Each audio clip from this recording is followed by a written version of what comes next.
The potential is more than 50 times the world's cumulative demand by 2030. The continent's untapped solar, wind, and geothermal potential is rated as super abundant in most African countries, meaning the potential is over 1,000 times the current demand.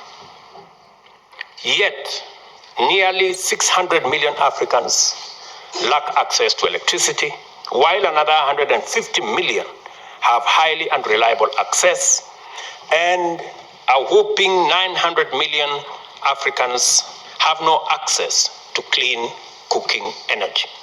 Just imagine the paradox that we are in the middle of plenty while living in scarcity. The primary cause of Africa's minimal investment in exploiting its abundant green energy potential is the lack of energy-intense anchor demand. Such demand would make investment in additional energy generation capacity bankable and render universal energy access possible. Scientists tell us that achieving the net zero emissions by 2050 is imperative to sustain human civilization. Failure to reach this target will lead to devastating and irreversible impacts on ecosystems, weather patterns, and sea levels. At present rates, it will be extremely difficult, if not altogether impossible, for the world's industrial nations and fast-growing emerging economies to achieve net zero goals on time. The only way for the world to achieve this net zero aspiration by 2050 is for countries which presently have net negative emissions, as we do in most of Africa, to make up for those on course to missing the 2050 goal. The implication of this scenario is that African countries are uniquely positioned to limit own emissions and at the same time contribute reductions everywhere. We are not only in a position that we can limit our own emissions, but we can assist others. We can contribute to the reduction by others. The opportunity, therefore, exists to provide energy access for all Africans by 2030, while reducing total emissions from energy generation by creating green industrial capacity in Africa, thus positioning the continent to support the global net zero ambition. If Africa is indeed the young green continent of the future and the locus of the next industrial revolution, Africa's solutions are not effective. So we can confidently say that African solutions can actually provide global solutions.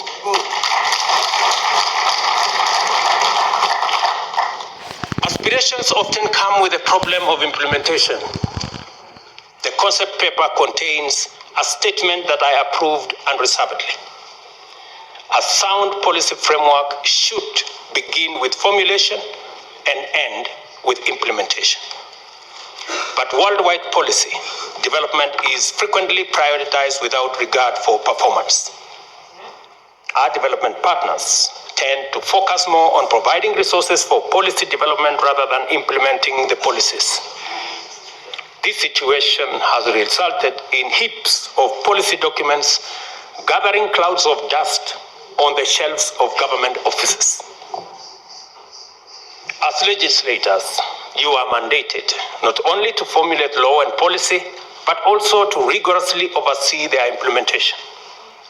To ensure that the African Union performs at the level of its aspirations, it will be necessary for you, as legislators, representatives, and overseers, to make sure that it empowers itself with sufficient capacity.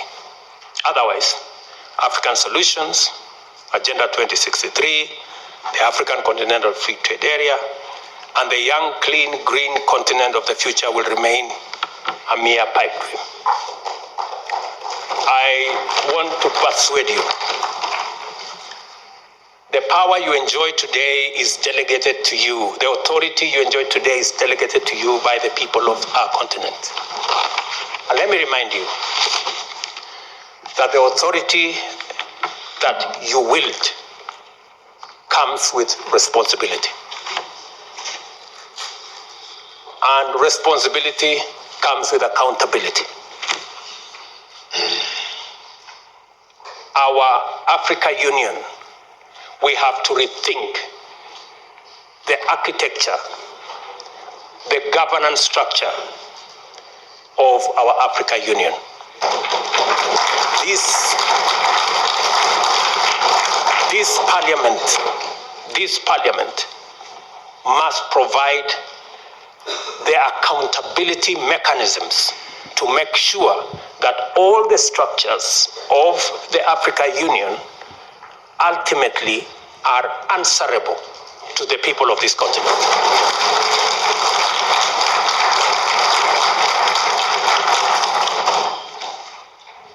It is completely against the principles of accountability to have an impotent parliament.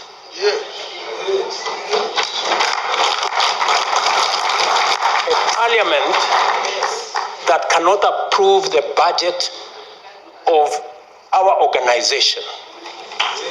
A parliament that cannot hold to account the executives in our administration is not the kind of parliament the people of Africa envisaged. It's not the kind of parliament our forefathers envisaged when constituting our union. The clearest path available to humanity, not just to us, available to humanity, is to relocate global industrial production capacity to Africa, and therefore meet Africa's as well as the world's growing demand for goods and services in a green-first manner that also enables the continent to leapfrog the industrial development path taken by the global north. An African green industrial capacity will not only serve global demand, but it will also decarbonize global production, thereby fulfilling humanity's most ambitious climate goals. This is the very honest conversation we want to have. We are saying we can have a win-win in this engagement. We do not have to engage in the usual finger pointing. You caused this, you did not cause that. That's all fine. We contributed the least, that's fine.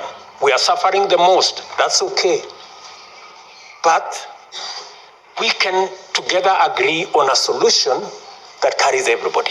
And that is the proposition we are having as the leadership of this continent. We are not selfish. We are willing to share, to present our resources so that we can not only solve our problem, but we can solve the global problem of climate change. The Pan-African Parliament is a critical organ of the Africa Union, whose full institutional potential is going to become manifest as we rally to formulate effective and sustainable solutions to the tremendous crisis confronting our people and humanity in general. This parliament rises higher and goes further than the sum of its legislative, representative, and oversight mandate for Africa. This assembly is the august crucible where the full range of African voices, the diversity of African ideas, and the variety of African insights interact and generate the principles and knowledge that we need to inform our endeavors to give present and future generations a prosperous and a secure Africa, together with a livable planet. I therefore congratulate all of you for the confidence you have clearly inspired to be chosen as the African people's representatives in this parliament. The world is presently confronted with a daunting array of multifaceted challenges, which range from the pandemic recovery to the existential threat of climate change. There is also the prevailing adverse financial environment characterized by increasing interest rates and looming debt distress affecting Africa and the many other regions, not forgetting the complex security implications of a delicate geopolitical crisis. At this time, your leadership as members of this House is more vital than ever to guide and support all other institutions of the African Union in pursuit of a new, ambitious, and inspiring vision. It is a time to be bold, to be strong and resolute enough to confront these challenges with greater unity and greater commitment. It is time to extend our forefathers' Pan-African dream into a brave new world in order to bequeath the people of Africa and our future generations a much better, more secure, and prosperous Africa that plays its role and makes its contribution in full to global affairs. And we must be bold because we are the continent of the future. We are the continent of young people, hungry for better life and a clear role in the world affairs. Unfortunately, however, the discursive profile of the continent has too often been focused on the challenges and the difficulties we face and the assistance we need in a way that depicts us as chronically subordinate, eternally vulnerable, and perpetually incapable. As a consequence, an emerging psychology of victimhood implicates both African and global leadership in a politics of pity and helplessness. It also denies the world's youngest continent, repository of unparalleled abundance, the agency to articulate appropriate solutions for its own problems and to offer its unique, indispensable contribution on the broader global stage. I am persuaded that our generation of African leaders has the historic mandate to retire this unhelpful profile and in its place articulate a more accurate and compelling portrait of Africa that is both faithful to fact, yet also developmentally inspirational. Through this fundamental shift, we have the opportunity to empower and mobilize our people to drive transformation, attract investment, and inspire partnerships and collaborations across the world. I see a tremendously decisive role for yourselves as members of the Pan-African Parliament, since you represent the voices of Africans on all issues pertaining to every sphere and sector of individual and collective endeavor. Please don't let us down.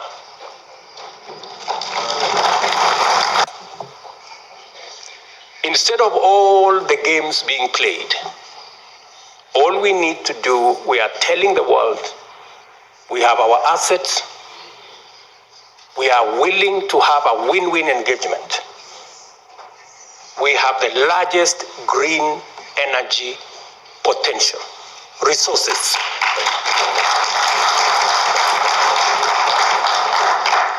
The world has no choice. We cannot continue the fossil fuel fired industrialization. It has to change. All we are saying is we are coming with our assets, come with investment and technology, we meet halfway, and everybody wins.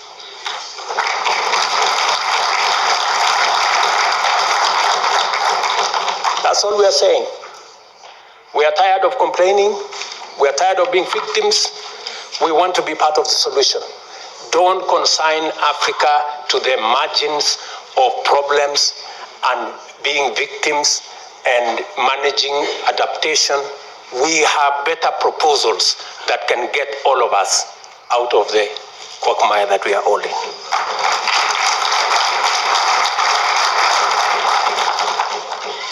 A critical growth opportunity that can be the starting point for our intentional efforts in pursuit of our aspiration is fiscal space arising from both debt restructuring and blended capital, combined with economic growth that increases tax revenues and positions African countries to invest more in adaptation and resilience. Once we have a win-win, once we are making money, once we are engaged in economic activity, we can take care of the adaptation. We can take care of resilience. Don't bring resilience into the equation to fool anybody that we are going to get anywhere with money for adaptation. You know, we are managing a problem. We want to be part of the solution. Don't consign us to managing a problem.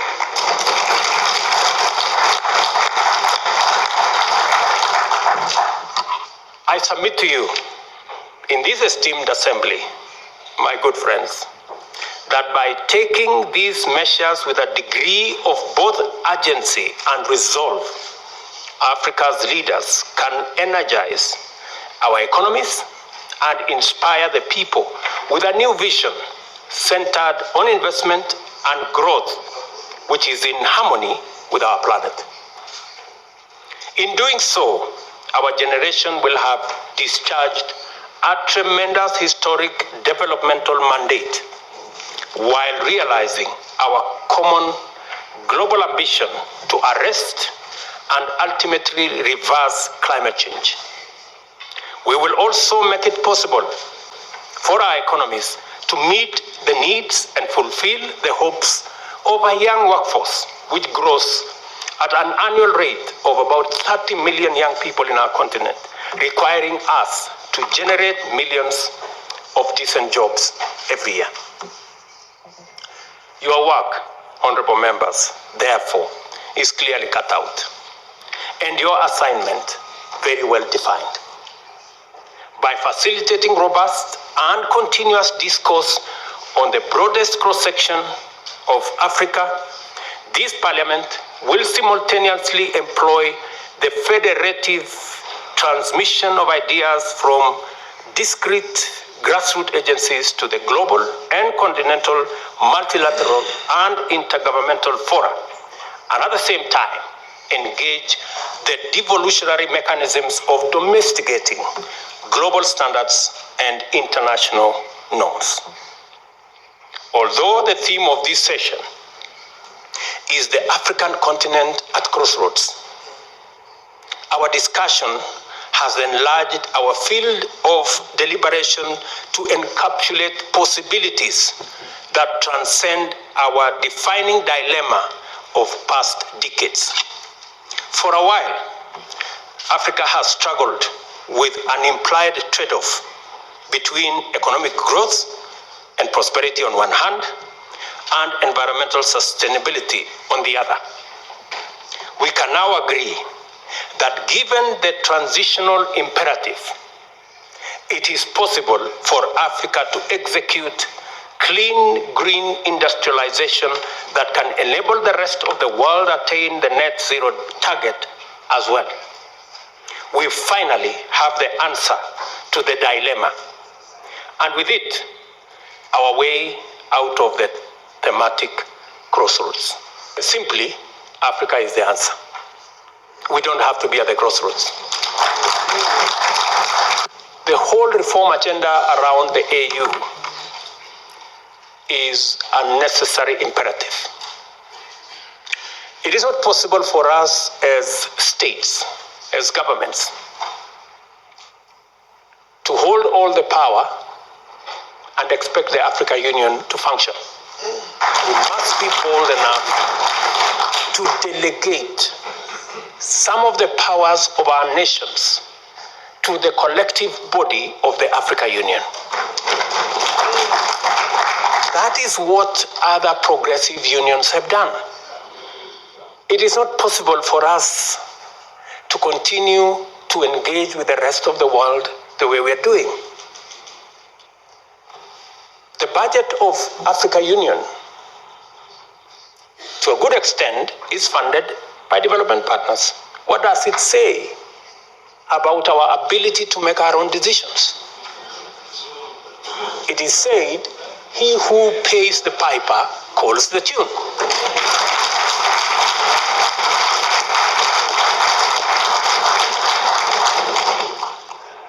As things stand today, and I say this with tremendous respect, the Africa Commission Chair, the Africa Union Commission Chair, does not have what it takes to prosecute the agenda for our continent. We still hold all the power as heads of state and expect the union to function. It cannot function. We have to donate some of the power to the collective authority of the union. I had occasion, let me explain to you something. I had occasion a few weeks ago to talk with the German Chancellor, and he was explaining to me how Germany has donated matters trade, matters investment to the European Union. And they have immensely benefited by working together as 27 governments, 475 million people. In our continent, we still want to keep all the powers in our little corners. How are we going to negotiate with EU as a country? How are you going to negotiate? And this is the candid conversation we must have. The Pan-African Parliament must operate at the same level as the European Parliament. If we have to engage with the European Union on a platform as equals, who said that Africa cannot be part of the solution? That when Africa is being discussed, it's only being discussed in the context of the problems.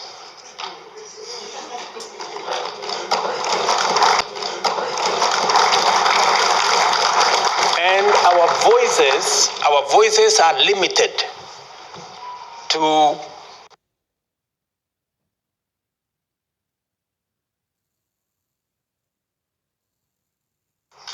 you are victims of climate change.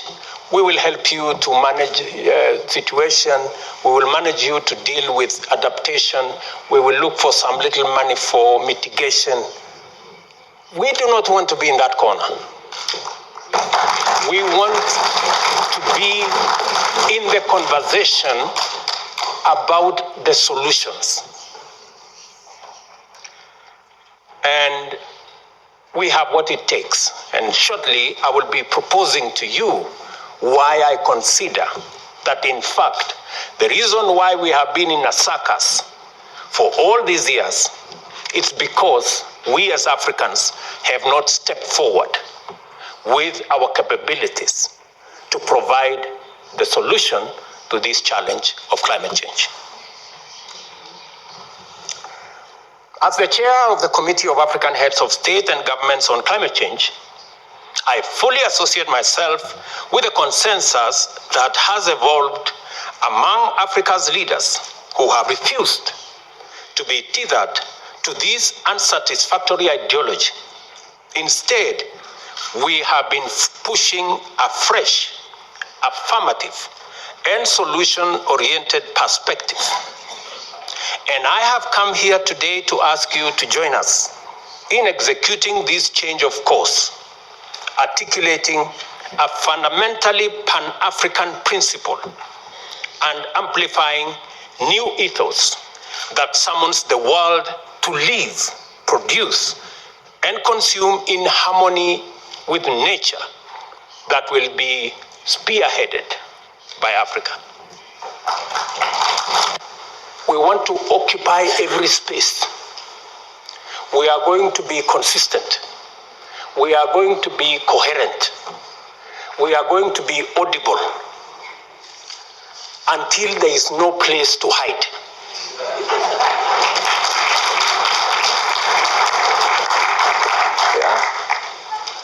Until the conferences are stopped. Otherwise, we will make them noisy, we will make them messy, and there will be consequences. If we are not heard, we are refusing to stay on the margins anymore. Yeah? We want to be at the table. Because we are told the risk of not being at the table is that you could be in the menu.